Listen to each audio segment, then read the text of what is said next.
Եկող տարվա գլխավոր ֆինանսական փաստաթղթով նախատեսվում է ֆինանսական ծախսերի կրճատում մոտ 100 միլիարդ դրամի չափով։ Ֆինանսների նախարար Վարդան Արամյանը բացատրում է, մոտ 4 միլիարդ դրամի չափով կրճատումներ կլինեն պետական ապարատում, 1 միլիարդ 200 միլիոն գյուղոլորտում, մոտ 35 միլիարդի չափով կկրճատվեն ծիգերի եկող տարվա ծրագրերը։ Մնացածը ավելի փոքր գումարներ են։ Դուք տեղյակ եք, որ ավտոմեքենաներ կրճատվեցին, տարիֆների նվազում,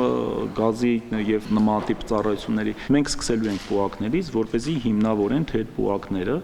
ինչպիսի ծառայություններ են մատուցում, որն է դրա փիլիսոփայությունը։ Փիլիսոփայությունը կանում է նրանում, որ յուրաքանչյուր գումար, երբ որ տրամադրվում է ինչ-որ ծախսող միավորի, նա պետք է արդարացված լինի եւ տնտեսության մեջ ստեղծի ավելացված արժեք։ Հայաստանի տնտեսական վատ վիճակն իրողություն է, սակայն ֆինանսների նախարարը հորդորում է չձևավորել վատ սպասումներ։ Այս վիճակն ըստ Վարդան Արամյանի գրեթե ամբողջ աշխարհում է։ Հակառուսական տնտեսական սանկցիաները եւս բացասական ազդեցություն թողեցին Հայաստանի տնտեսության վրա։ Մեկ այլ հարված էր համաշխարհային շուկայում հանքահումքային ապրանքների պղնձի, մոլիբդենի գների անկումը։ Մոտ 20%-անոց անկում է նկատվել եւ մենք էլ հումք արտահանող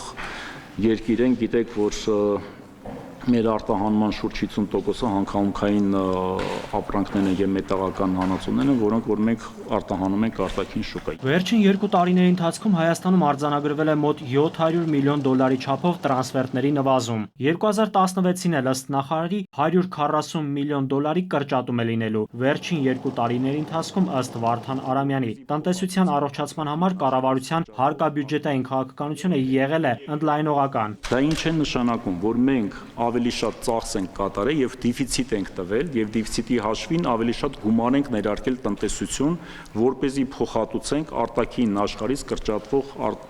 արտարժութային հոսքերը։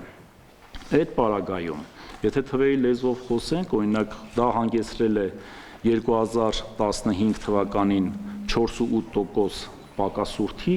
2016 թվականին ես արդեն հնչեցրեցի, մենք ակնկալում ենք շուրջ 5.9-ից 6% պակասուրդ հնա ցուցանիշ։ 2014-15-16 թվականների ընթացքում Հայաստանի ունեցած ընդհանուր պարտքն ավելացել է մոտ 900 միլիոն դոլարով։ Եթե հարկաբյուջետային քաղաքականությունը ընդլայնող չլիներ, մենք ունենայինք փոխարժեքի կտրուկ արժեզրկում, մենք ունենայինք ավելի ցածր տնտեսական աճի տեմպեր։ Սա է եղել հիմնական նպատակը, որ